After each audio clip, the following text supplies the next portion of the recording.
Thank you, His Excellency, the Chair, respected member delegates, distinguished participants, and fellow youth warriors for social justice. Warm greetings for all. I'm Naveen Gautam, representing the Global Forum of Communities Discriminated on Work and Dissent, and major group of children and youth. And of course, it's both an honor and a responsibility to stand here, not merely as an individual, but as a voice amongst millions whose histories and hopes have too often been silenced due to the long existing caste and descent-based discrimination we are facing. And as we gather to reflect on multilateralism and the road towards the World Social Summit, we must confront an uncomfortable truth. Not all voices have been heard equally in our global system.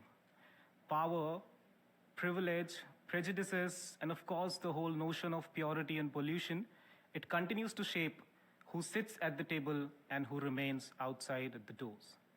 The communities discriminated on work and dissent, or also known as CDWD, they represent over 270 million people across the globe, who are Haratin in Mauritania, Osu in Nigeria, and many others in Africa. Roma in Europe, Dalits in South Asia, and Burakumin in Japan, Palanki and Quilombola in Latin America are others. And these communities are bound by a common legacy of caste-based exclusion, social stigma, and systemic economic and political marginalization. And for centuries, they have been denied dignity, access to land, access to education, decent work, and justice, and of course, the most important part, political representation. Relegated to the most demeaning forms of labor and too often treated as less than human. For many young people from the community discriminated on work and dissent and indigenous backgrounds, merely reaching this space to speak, to be seen, to be acknowledged is an act of resistance. Yet today, their presence marks a turning point. The preparation for the World Social Summit presents a historical opportunity for all of us, and to ensure that the social justice, social development, and the inclusion are not afterthoughts, but the core of multilateral renewal. Through the major group of children and youth, we have witnessed a remarkable wave of youth-led mobilization, with more than 1,000 organizations across regions uniting to shape a collective agenda for justice and inclusion. From the Civil Society Conference in Nairobi to the ECOSOC Youth Forum, and of course the high-level political forum, youth from the refugee camps, indigenous territories, caste-affected villages, and informal settlements have actually stood together, not as beneficiaries, but as builders of new social contract, which is building up strongly. And of course, youth have led consultations that influenced key UN processes, from setting engagements priority to guiding the revitalization of the United Nations Youth Fund. Under the meaningful youth engagements co-principles, we are redefining what participation actually means. The recent UN Women Policy Brief on communities discriminated on work and dissent is a major example of milestone achieved. And let me tell you, the process was led by young women from the communities. This is what renewed multilateralism actually means. And this is, of course, what it should look like in the future as well. Not a charity, but co-creation.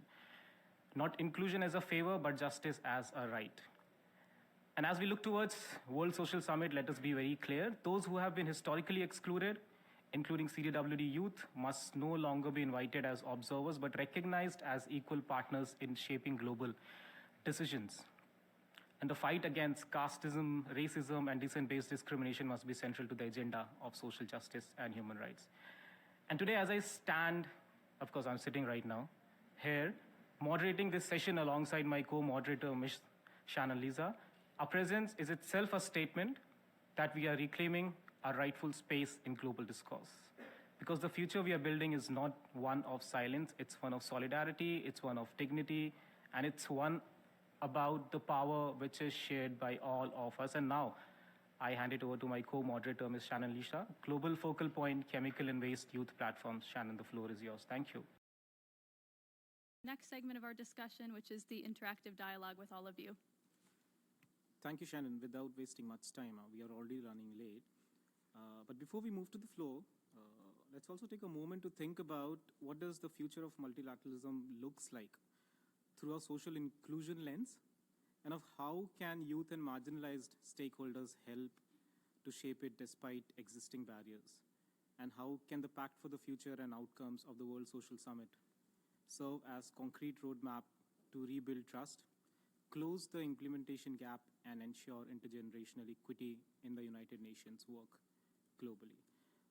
Let's have the interventions from the floor, but please, I hope you have pressed the button. And once it turns red, you are good to go. And please, young people, I request you don't panic. We will be with you, supporting you in case the button doesn't turn red and you're speaking. It never goes waste. So, let me invite the distinguished representative from Sierra Leone. The floor is yours.